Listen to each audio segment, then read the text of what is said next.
Salut à tous, c'est Gladys, j'espère que vous allez bien. Aujourd'hui je vous retrouve dans une nouvelle vidéo pour vous présenter mon bilan lecture du mois de juillet. Je suis plutôt contente de moi puisque j'ai retrouvé mon rythme de lecture habituel, même si j'aurais aimé lire plus, mais j'ai quand même beaucoup travaillé en juillet donc on ne peut pas tout faire. Bref, ce mois-ci je n'ai lu pratiquement que de la fantasy et du fantastique young adulte voire jeunesse, et j'avais une lecture de new romance en cours de route, mais c'est toujours ma lecture en cours donc je vous présenterai celle-ci à la toute fin de cette vidéo. On commence tout de suite avec de la fantasy young adulte, et dans ce genre-là, j'ai lu le premier tome de Steam Sailors, l'héliotrope de Ellie S. Green, publié chez Gulfstream, qui était une de nos lectures communes du mois de juillet et que j'ai vraiment grandement apprécié. Dans cette histoire, on va suivre Prudence qui vit dans un monde divisé en deux entre le monde du bas et le monde du haut. Donc en fait, on a un monde terrestre et aussi un monde dans l'air avec des monticules de terre qui lévitent. Et du coup, on va suivre Prudence qui vit dans le monde du bas, qui est un peu une paria, elle a du mal à s'incorporer dans la société. Elle a toujours été en retrait de tous, mais en même temps, comme elle a des visions de l'avenir qu'elle doit cacher aux yeux des autres, et bien c'est aussi quelque chose qui l'amène à se refermer sur elle-même. Et un jour, elle va être enlevée par des pirates de l'air qui vont l'enlever pour qu'elle soit leur médecin de bord, mais également pour qu'elle les aide dans leur quête de clés mystérieuses qui permettent d'accéder à la cité des alchimistes qui ont conçu tout ce monde-là et toute la magie qu'il peut y avoir dans ce monde. Et c'est vraiment une histoire qui est géniale. J'ai adoré cette lecture, on est à la limite d'un coup de cœur. Ici, on va aussi trouver beaucoup d'explications scientifiques sur le fonctionnement de cet univers, sur comment font les choses en fait pour l'éviter ou autre, et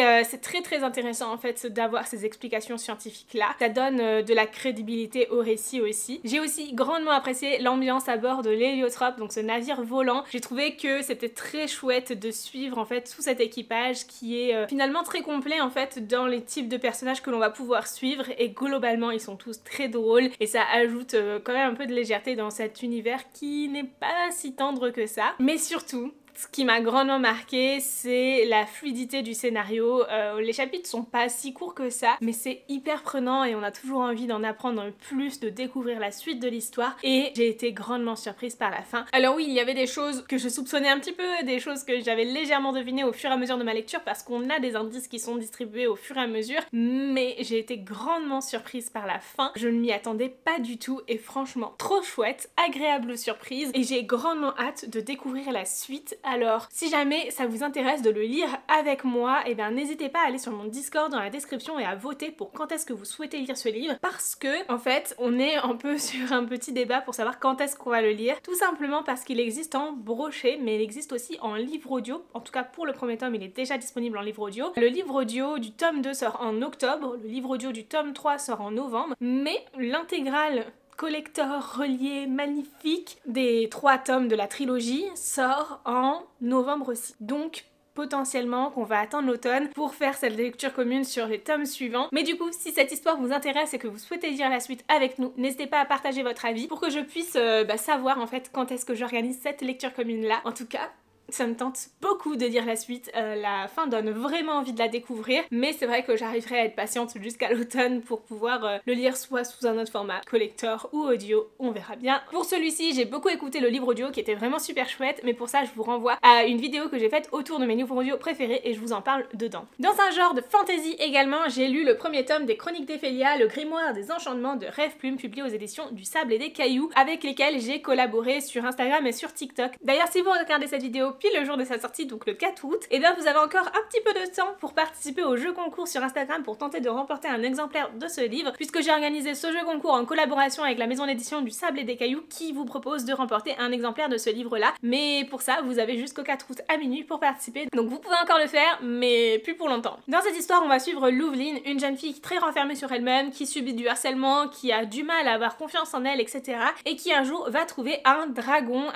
abandonné, orphelin, qu'elle va un peu prendre sous son aile et essayer d'élever finalement un peu comme elle peut. Mais en se rapprochant de ce dragon, elle va aussi prendre grandement confiance en elle et sur sa capacité en fait à donner de l'amour aux autres. Mais l'histoire ne s'arrête pas là, puisque en retrouvant ce dragon là, elle va être témoin de certaines choses qui ont attrait à la disparition du grimoire des enchantements, et c'est pourquoi elle va être amenée à devoir partir à la recherche de ce fameux grimoire pour pouvoir sauver aussi tout le royaume d'Ephélia. C'est une histoire que j'ai adorée et vraiment J'avais lu aucun avis avant ça sur ce livre et je ne regrette pas du tout de m'être lancée dans l'inconnu parce que ça valait vraiment le coup. Ici l'histoire est très prenante, on a un rythme plutôt soutenu avec pas mal de retournements de situation et des éléments qui sont incorporés au fur et à mesure, et surtout le personnage de Loveline est très intéressant et évolue grandement au fur et à mesure de l'histoire. Elle va apprendre à s'affirmer et à prendre confiance en elle, et c'est super important vu le passé qu'elle a pu subir et tous les traumas qu'elle peut avoir. C'est aussi une histoire dans laquelle la protagoniste n'est pas suffisante pour arriver au bout de sa quête, mais a besoin de ses amis pour y arriver, et ça c'est super important et je trouve ça très intéressant de l'incorporer. J'ai toujours du mal avec le vous êtes le héros, l'élu, et puis en fait sans avoir jamais été préparé, la personne y arrive sans problème. Moi c'est un peu trop facile et là c'est pas du tout ce que l'on retrouve, du coup ça me plaît grandement. En plus de ça, c'est écrit par Rêve Plume, une autrice de 17 ans, et c'est son premier roman. Pour autant, on sent qu'il y a vraiment eu un travail de réécriture dessus et une richesse du vocabulaire employé qui est très intéressante et qui apporte de l'étoffe en fait à cet univers. Malgré tout, j'ai été un peu surprise de trouver parfois des termes complètement inventés liés à cet univers de fantasy inventé de toutes pièces, et d'autres fois des termes qui peuvent vraiment revenir en fait dans notre quotidien à nous. Mais du coup c'était assez particulier puisqu'on pouvait avoir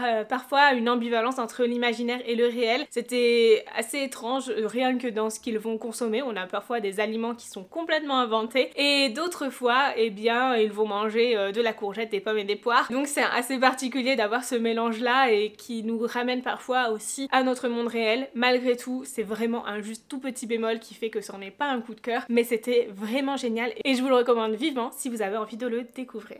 Ensuite, en juillet, j'ai lu le deuxième tome de Fable, La mer sans nom de Adrienne Young, publié aux éditions Rajo, qui a été une très bonne lecture. Franchement, j'étais super contente de découvrir la suite et la fin de cette duologie qui me donne maintenant envie de découvrir les spin-offs, donc j'ai hâte qu'elle soit traduite quand même. Ici, on va suivre la suite des aventures de Fable. Donc Fable, c'est une personne qui vit dans les goulets, un endroit où elle pêche en fait des gemmes à longueur de journée pour réussir à les revendre et à se faire un peu d'argent dans le but de se payer une traversée qui lui permet de retrouver son père et de récupérer son héritage. En effet, sa mère est décédée et son père l'a abandonnée, et c'est pour elle un peu son seul objectif dans la vie, réussir à retrouver tout ça, mais aussi à apprendre des choses en fait sur son passé, sur le passé de ses parents, bref, sur tout ce qu'il fait, qui elle est et d'où elle vient, et c'est ce que l'on va apprendre au fur et à mesure de ce tome. Je trouve qu'il y a beaucoup de révélations qui sont disséminées au fur et à mesure de la lecture, ce qui la rend très intéressante. Malgré tout, il y a une romance que je n'ai pas appréciée ici, puisqu'on est sur un je t'aime, je ne t'aime plus, et des personnages qui un coup s'entendent bien, un coup se disputent, et moi ça me dérange beaucoup. Je n'aime pas trop ce type de romance là, et malheureusement ça ne l'a pas fait avec moi. Je trouve qu'elle n'avait pas forcément nécessité d'être là non plus, mais surtout ce qui est intéressant ici, c'est de suivre Fable dans la quête de son héritage et de son passé, en fait, d'essayer de comprendre ce qui a pu se passer entre ses parents, ce qui s'est passé avant ça. On a aussi d'autres personnages de sa famille qui interviennent dans ce deuxième tome, et ça c'est très intéressant. La seule chose, c'est que maintenant j'ai envie d'en apprendre plus sur Saint, le père de Fable, pour pouvoir découvrir un petit peu plus de choses sur ce personnage encore. Malgré tout, j'ai été plutôt satisfaite des réponses aux questions que j'ai pu avoir, et ça reste quand même une très bonne lecture malgré les quelques facilités scénaristiques et le fait que il y ait des choses qui ne soient pas toujours très approfondies non plus. Ensuite, dans un genre fantastique cette fois-ci, j'ai lu Kaio Dante, un manga, donc cette fois-ci de Vega Dupuis. C'est un premier tome et il est dessiné par Rishui Minagawa et scénarisé par Fukuro Izumi. C'était un super manga. Alors globalement, j'ai grandement apprécié les traits de dessin pour les navires, les paysages, etc. Un petit peu moins pour les personnages, j'avoue. Dans cette histoire, on va suivre Dante qui vit au XVIIIe siècle et a en sa possession un grimoire magique qui lui permet d'avoir accès à de nombreuses connaissances, presque à toutes les connaissances de l'univers. Il suffit juste qu'il pose des questions à ce grimoire et il aura les réponses dedans. Mais il n'existe pas seulement ce grimoire là, il en existe d'autres copies qui permettent de faire d'autres choses que vous allez découvrir au fur et à mesure de cette histoire. Et Dante décide de se rendre au pôle Nord pour une mission qui lui tient à cœur, mais pour cela il va devoir trouver un moyen de locomotion, et c'est ainsi qu'il va intégrer la flotte anglaise pour pouvoir aller avec eux dans la mission qu'ils entreprennent pour aller au pôle Nord déposer leur drapeau en premier, dans une guerre contre la France aussi qui essaie d'y aller en premier. Et le rival principal de Dante, qui possède également un grimoire mais qui ne lui permet pas de faire les mêmes choses que lui, va intégrer lui la flotte française, et ils vont se retrouver tous les deux dans une compétition de savoir qui sera le premier à aller au pôle Nord, dans quelles conditions aussi, parce que mine de rien avec ces grimoires là ils sont capables de faire de nombreuses choses qui peuvent parfois être un petit peu étranges et qui sont très intéressantes. J'ai adoré le concept de ces grimoires magiques, j'ai apprécié le voyage dans l'Arctique, c'est très poli polaire et c'est très agréable. J'aurais aimé le lire un petit peu plus tard, je ne sais pas pourquoi, j'ai pas réfléchi plus que ça. D'ailleurs quand j'ai monté mon unboxing, ouais, je crois que c'est dans l'unboxing, je vous disais qu'il serait parfait pour le challenge été glacé de Nina Quill. Bah je sais pas pourquoi, je l'ai lu tout de suite. Bah oui, parce qu'il me faisait très envie, mais j'aurais dû réfléchir un petit peu et le lire dans le challenge été glacé, parce que ça m'aurait peut-être aidé à le réussir. Mais le challenge n'est pas fini, donc j'ai encore un peu de temps pour lire, mais clairement, on sait très bien, entre vous et moi, ce sera un échec. Bref, je reviens à Kaio Dante, c'est un premier tome de manga que j'ai grandement apprécié. La fin m'a un petit peu surprise et on part dans un autre univers qui me semble très intéressant et que j'ai hâte de découvrir. Du coup, j'ai hâte de recevoir le tome 2 en service de presse pour pouvoir le lire également et vous en parler prochainement. En tout cas, c'est un premier manga que j'ai grandement apprécié, malgré le fait que voilà, il y a certains traits, surtout sur les personnages, que j'apprécie un petit peu moins en termes de dessin. L'histoire est super intéressante. Toujours en fantastique, j'ai lu Cemetery Boys de Aidan Thomas, publié aux éditions ActuSF dans la collection Naos, qui était également la lecture commune du mois de juillet. Et cette lecture a été vraiment une très bonne lecture, voire excellente, mais pas un coup de cœur malheureusement. Dans cette histoire, on va suivre Yadriel, qui appartient à une communauté Latinx, et dans cette communauté, les hommes sont des brujots, ils ont la capacité de communiquer avec les morts, et les femmes sont des brujas, elles ont la possibilité de soigner. Yadriel est un garçon trans, et c'est depuis tout petit qu'il n'a pas de pouvoir de bruja. Il est persuadé d'être un homme et de pouvoir avoir des pouvoirs de brujo, mais personne dans sa communauté ne les accepte. On est vraiment dans une communauté où tout le monde ne pense que de manière très binaire et on peut être que homme ou femme, que brujo ou bruja et pas autre chose. Et du coup, Yadriel va tout faire pour prouver à sa famille qu'il a réellement ces pouvoirs-là et qu'il est réellement un brujo. Mais alors, le jour où son cousin disparaît et que tout le monde se met à la quête de son fantôme, Yadriel part également de son côté chercher le fantôme de son cousin. Mais alors qu'il essaie son premier sortilège en compagnie de Maritza, sa meilleure amie, tout cela fonctionne. Sauf que il ne ramène pas le bon fantôme à la vie, il ramène alors Julian qui lui colle clairement au basque et il va essayer de comprendre ce qu'il a pu se passer, comment ça se fait que Julian est décédé, etc. Et si c'est les proches de Julian en sont au courant, tout simplement. C'est très intéressant, il y a beaucoup d'autres choses qui sont abordées autour de toute cette histoire. Ici, le gros point fort de ce roman, c'est la représentation de la communauté Latinx et aussi la représentation de la transidentité, mais pas seulement, puisque Maritza est végane également. Donc on a aussi une représentation du véganisme dans une communauté où on fait quand même des sacrifices d'animaux pour pouvoir faire certains rituels, donc comprenez quand même l'intérêt que ça peut avoir en fait aussi de parler de tout ça dans ce roman. Et ce que j'ai apprécié ici, c'est que tout est très bien amené en termes de représentation de diversité, tout a un sens et une importance, on sent que l'auteur est concerné par tous les sujets qu'il aborde. Malgré tout,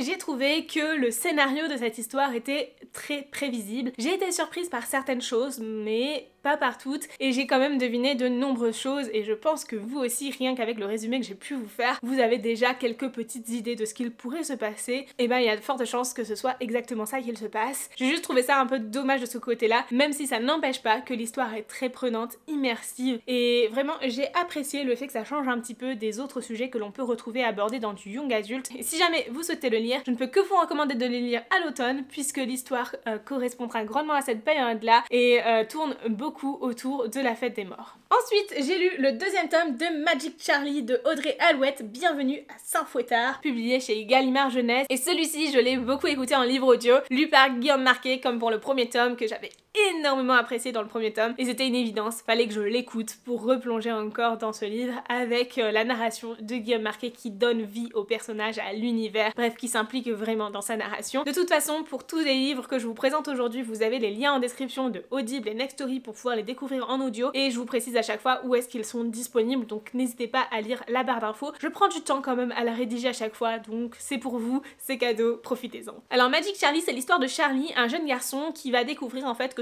tout autour de lui, il y a un univers magique qui existe, un univers de magiciers, et il en fait partie puisqu'il a été initié par sa grand-mère en étant petit, mais en fait il avait tout oublié en grandissant. Et ça, c'est surtout parce que sa grand-mère a disparu du jour au lendemain et du coup il n'a plus de contact avec elle, donc il a complètement arrêté son initiation à la magie. Mais là, sa grand-mère vient de refaire surface et a perdu sa mémoire, donc il va partir en quête en fait d'apprentissage de magie et surtout d'apprentissage de tout ce qu'il peut avoir attrait à ce monde-là pour comprendre ce qu'il s'est passé, pourquoi sa grand-mère a perdu la mémoire, comment elle peut l'aider, et va se rendre compte qu'il va être amené à avoir de belles missions à faire et à accomplir dans ce monde magique, qu'il a un rôle très important à jouer ici, mais pas seulement. puisqu'il a aussi ses amis qui vont lui être très utiles dans toute sa quête et son apprentissage de la magie. Et j'ai donc eu un coup de cœur pour le premier tome, c'était une évidence que j'allais lire ce deuxième tome, bien sûr. Vu que j'avais grandement apprécié l'audio, j'ai attendu que celui-ci soit disponible en audio, et à peine il a été disponible en audio sur Nextory que je l'ai commencé, et franchement j'ai pas regretté. Alors au début j'ai eu un petit peu de mal à replonger dans l'histoire, mais je pense que c'est vraiment propre à moi et à comment j'étais à ce moment-là, puisque j'étais fatiguée, très peu concentrée sur mon écoute, et ça a grandement joué sur mon appréciation du roman. Pourtant, il s'est passé un truc dans le roman à un moment donné qui fait que j'ai retrouvé un grand intérêt pour cette lecture et qui a apporté aussi un peu de joie de vivre. On a un personnage qui refait surface et qui vraiment apporte beaucoup d'humour, un personnage que j'avais pas spécialement apprécié plus que ça dans le premier tome et qui là a fait toute la différence, puisque j'ai vu comment était l'histoire sans ce personnage et comment est l'histoire maintenant qu'elle est de retour là, et ça change tout. Elle apporte de la fraîcheur, de la légèreté dans ce monde qui clairement n'est pas si tendre que ça et parfois même plutôt sombre. C'était globalement une excellente lecture et j'ai encore une fois grandement apprécié la plume d'Audrey Alouette en plus de tout son imaginaire, puisque sa manière d'écrire en fait regorge de jeux de mots, de subtilités qui finalement enrichissent en fait tout cet univers magique qu'elle a créé de toutes pièces et a vraiment un intérêt dans cette lecture. Bref, c'était génial et je ne peux que vous recommander de découvrir cette saga. C'est une trilogie et tous les tomes sont déjà parus en papier. Ils existent même en poche, je crois. Ah, j'ai un doute pour le troisième tome en poche. Et le livre audio du tome 3 apparaîtra dans quelques mois, je pense. Et ensuite, j'ai lu le premier tome de La Croisée des Mondes, Les Royaumes du Nord de Philippe Pullman, publié également chez Gallimard Jeunesse. Et celui-ci, c'était une relecture dans cette magnifique édition reliée et illustrée. Allez, je vous montre quelques illustrations.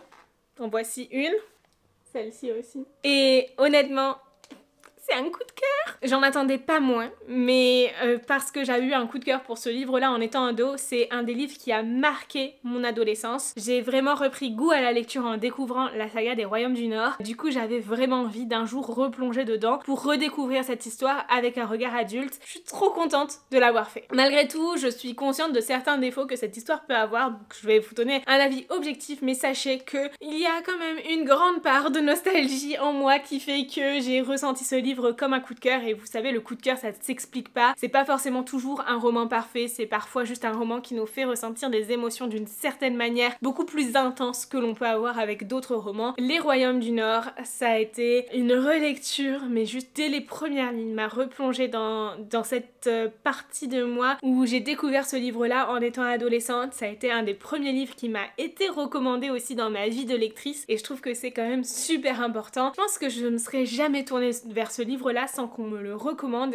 et vraiment j'ai replongé aux côtés de Lyra dans toute cette aventure. Ici on va suivre Lyra qui est élevée au Jordan's College, donc par son oncle. Elle ne connaît pas spécialement ses parents, elle ne connaît pas spécialement d'où elle vient, elle sait juste qu'elle est élevée par son oncle là-bas. Mais Lyra c'est une jeune fille très pétillante, toujours à la recherche d'amusement, et donc elle part tout le temps s'aventurer dans des endroits où elle ne devrait pas aller. En fait on a l'impression au premier abord que Lyra fait mille et une bêtises, mais en réalité elle est juste extrêmement curieuse, et Pantaleimon ne l'aide pas beaucoup, puisque Pantaleimon c'est son daimon. Dans cette histoire, tous les humains ont des daimons, donc ce sont finalement des familiers avec lesquels ils sont vraiment liés en fait. Si l'un d'eux meurt, l'autre meurt aussi.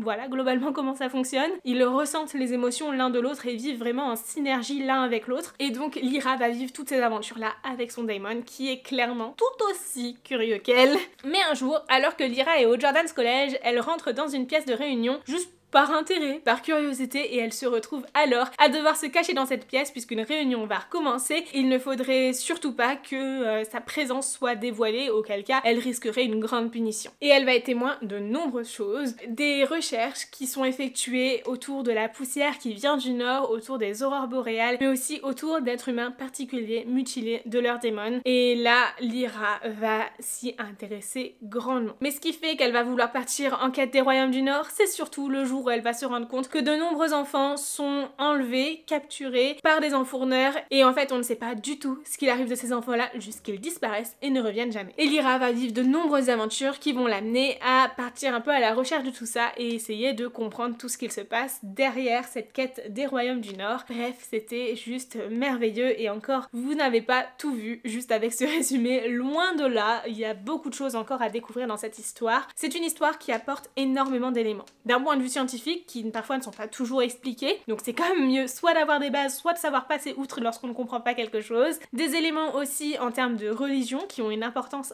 capitale dans ce roman et qui pourtant parfois sont juste amenés comme ça, comme si on allait tous les comprendre et qu'on avait tous les références nécessaires. Et puis aussi certains éléments que je n'ai toujours pas complètement discernés. Il y a certains mots avec des lettres majuscules, comme le salon dans lequel Lyra se rend au tout début de l'histoire avec un S majuscule et la poussière avec un P majuscule. Alors autant la poussière on comprend qu'elle est particulière, mais le salon, je vois pas trop ce qu'il a de particulier, vous voyez. Du coup j'ai eu un petit peu de mal à ne pas tout à fait comprendre pourquoi il y a une distinction entre les majuscules ou pas à certains mots qui sont juste des noms communs en fait. Donc je n'ai pas réussi à bien comprendre et saisir en quoi certains d'entre eux étaient plus importants que d'autres. Malgré tout, ça reste quand même un coup de cœur parce que comme je vous le disais, le côté nostalgique et tout ça, ça a eu une importance capitale. Et surtout, gros point positif, ici on est sur un livre polaire qui vous donne envie d'aller visiter le pôle Nord, qui vous donne envie de voir des aurores boréales et surtout un livre dans lequel tous les amoureux des animaux se reconnaîtront puisque l'humain a vraiment un lien particulier avec les animaux et je trouve ça tellement touchant. Vraiment, j'aimerais trop avoir ce lien-là avec mes chats, mais bon, bah c'est pas le cas,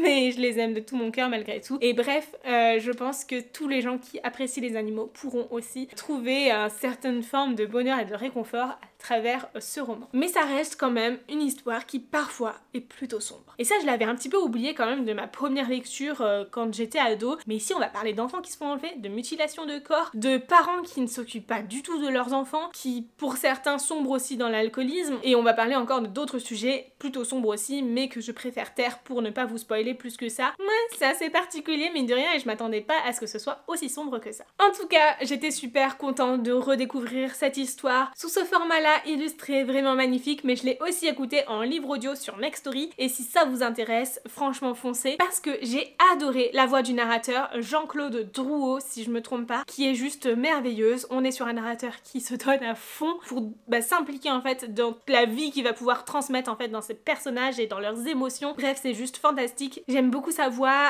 assez grave et ronde qui rappelle un peu la voix d'un grand-père en fait qui nous conte une histoire. C'est juste trop agréable et en plus de ça il y a tout un jeu de musique et de bruitage qui rajoute en plus à l'histoire et vous savez très bien à quel point j'aime les livres audio qui sont augmentés, donc un gros plus pour moi. On continue avec mes lectures en cours, je vais passer rapidement dessus parce que de toute façon mon appareil est à chaud donc je vais devoir couper la vidéo sous peu et puis de toute façon j'ai pas fini ces livres là donc je vous en reparlerai bientôt. Dans mes lectures en cours on a Le cœur du prince corbeau de Tessonia Odette publié aux éditions Korrigan qui est le premier tome des Royaumes défaillés, donc c'est le premier tome en français mais le deuxième en VO si jamais ça vous intéresse, sachez-le. Et franchement j'en suis à 25% et pour le moment j'ai pas l'impression de manquer vraiment d'informations. À voir le jour où je lirai du coup celui qui est censé être le premier tome, je sais plus comment c'est. Un truc avec un loup, bref, il sort à l'automne, mais c'est vrai que pour le moment ça se lit vraiment séparément de quoi que ce soit, on n'a pas l'impression de manquer des informations, c'est pas plus mal. C'est une histoire qui se passe en féerie où on a plusieurs royaumes, etc. qui sont dirigés par différents êtres féeriques, magiques, mais pas seulement des faillés, attention, parce que moi je pensais vraiment que le prince corbeau c'était un faillé, en fait non, c'est un vampire qui se nourrit des émotions des autres, donc rien à voir. Il y a aussi des êtres humains dans cette histoire, je n'ai pas très bien compris comment ils fonctionnent en fait par rapport à la féerie, mais j'ai l'impression qu'ils essaient beaucoup de se faire connaître et reconnaître aux yeux des êtres magiques. Et dans cette histoire, on va suivre Humber, la Cendrillon du roman. Humber est mi-fée, mi-humaine, son père est décédé et Humber se retrouve du coup à vivre avec sa belle-mère et ses belles-sœurs qui clairement la martyrisent jour après jour, l'exploitent complètement, bref, elle lui donne zéro attention jusqu'au jour où elle décide qu'il faut absolument qu'elle se rende au bal de la pleine lune pour se faire remarquer, pour peut-être être mariée, etc. et que la seule façon d'y aller c'est d'accepter l'invitation que Humber a pu avoir. D'un autre côté, on va suivre aussi le prince Franco qui est le prince de la cour de la lune qui lui a renoncé à l'amour depuis toujours mais qui pourtant eh bien se retrouve à devoir courtiser des femmes et être courtisé par d'autres parce que il est bien obligé de continuer sa vie en tant que prince héritier, mais il doit faire en sorte de donner une descendance à ce royaume et du coup c'est un peu compliqué pour lui parce qu'en fait il sait juste pas dans ses centres d'intérêt, absolument pas dans ses priorités, il aimerait juste vivre sa vie comme il l'entend. Humber et Franco vont se rencontrer, ils vont conclure un pacte qui les aidera tous les deux. On en sait un petit peu plus dans le résumé, mais personnellement je ne préfère pas vous en dire plus. Peut-être que je vous l'ai dit un petit peu plus dans d'autres vidéos. Si c'est le cas, je m'en excuse parce que là à 25% du roman, on n'y est toujours pas et autant vous dire que je considère que tout ce qui arrive après un quart du roman, et c'est du spoil sur l'histoire et je pense que vous serez plutôt d'accord avec moi. Globalement pour le moment, j'apprécie grandement ma lecture. On ressent vraiment l'orientation réécriture du conte de Cendrillon, mais en même temps, je trouve qu'on a une petite vibe à la Bridgerton avec ce petit bal masqué, etc. Et puis le côté féerique, tout le monde imaginaire, la magie, etc. C'est très intéressant. Malgré tout, je trouve que parfois on manque un peu d'explications. On va nous parler de fées Sailly, Unsailly, etc. Mais si on n'a jamais rien lu dans ce type d'univers, on peut être un petit peu dérouté en fait sans ces explications-là. Et je trouve aussi qu'il y a pas mal de références sur la musique, une ode à la musique aussi qui est apportée dans ce roman, qui est très appréciable. Bref, pour le moment, on est sur une très bonne lecture et j'ai hâte de lire la suite. Et ma dernière lecture en cours, je sais pas depuis combien de temps je lis ce livre, j'ai l'impression que ça fait super longtemps. Le livre est 550 pages, hein. J'aurais dû le finir depuis bien longtemps, mais j'ai l'impression de ne pas avancer. Pourtant, j'essaie de le lire un petit peu chaque soir, mais je n'avance pas du tout. Il s'agit du tome 4 de Campus Drivers de C.S. Quill, Love Machine, et malgré le fait que je n'avance pas, j'aime toujours autant cette histoire. Ici, on va suivre Raphaël Torres, qui est fan de voitures, de belles voitures, et qui du coup adore conduire. Pour pouvoir allier sa passion et un petit travail, un job étudiant à côté, il a décidé d'intégrer les Campus Drivers, une application de taxi pour les étudiants et étudiantes de campus. Sauf que si les Campus Drivers étaient basés dans une autre ville dans les premiers tomes, ici ils sont à Miami et ont décidé de s'allier en fait avec Love Machine, une application de rencontre qui permet avec ce partenariat-là d'avoir à la fois le taxi pour son premier regard organisé sur l'application de rencontre. C'est ainsi que Raphaël va rencontrer Juliette Monroe qui elle flippe complètement en voiture, elle a un traumatisme suite à un accident qu'elle a pu vivre et n'arrive plus à remonter en voiture. Sauf que la meilleure amie de Juliette n'a pas trouvé meilleure solution pour la remettre en voiture que de lui réserver une course avec Love Machine. Oui. Juliette va se retrouver à vomir sur le trottoir dès son premier encart tellement elle a eu peur en voiture et ça, Raphaël, ça va vraiment le dérouter et il va se dire mais mince, on peut pas laisser une personne avoir autant peur de monter en voiture alors que pour lui, c'est quelque chose qu'il aime tellement dans la vie, il comprend pas comment quelqu'un peut être autant paniqué à monter à bord d'une voiture et du coup il va essayer d'aider Juliette coûte que coûte. Ces deux personnes vont se rapprocher progressivement, se rendre compte qu'ils ont des passions communes et progressivement devenir amis, puis un peu plus qu'amis encore. Bref, c'est une histoire que j'aime énormément et qui est vraiment ponctuée par l'humour de C.S. Quill. C'est hyper appréciable, parfait pour l'été, je ne sais juste pas pourquoi je n'avance pas dedans. Donc mon objectif ce serait que pour mon bilan du mois d'août je vous dise que j'ai fini cette lecture, ce serait bien parce que j'en ai marre de ne pas avancer. Bientôt le tome 5 sortira, le 5e et dernier tome de cette saga qui à la base était censé être une trilogie quand même, je tiens à le préciser, et j'aimerais bien quand même terminer ce tome 4 avant de pouvoir lire le tome 5 et tant que j'ai pas fini celui-ci, je ne lis pas d'autres new romances parce que je n'aime pas mélanger les romances contemporaines. En fait, je trouve que on a trop vite fait à s'en mêler les pinceaux et à mélanger les histoires et du coup je reste toujours sur celui-ci et j'entasse d'autres livres dans ma pile à lire, ce qui n'est pas vraiment une bonne idée. Voilà donc pour ce bilan lecture du mois de juillet, j'espère sincèrement que cette vidéo vous aura plu. N'hésitez pas à me dire en commentaire quelle est votre meilleure lecture du mois de juillet, je suis vraiment ravie à chaque fois de découvrir de nouveaux titres grâce à vous. Et puis si vous avez lu certains de ces livres, n'hésitez pas à me donner votre avis également en commentaire, c'est toujours chouette d'échanger sur ces différentes lectures. Sur ce, en attendant la prochaine vidéo, je vous fais de très gros bisous, je vous souhaite d'excellentes lectures et je vous dis à très bientôt. Ciao!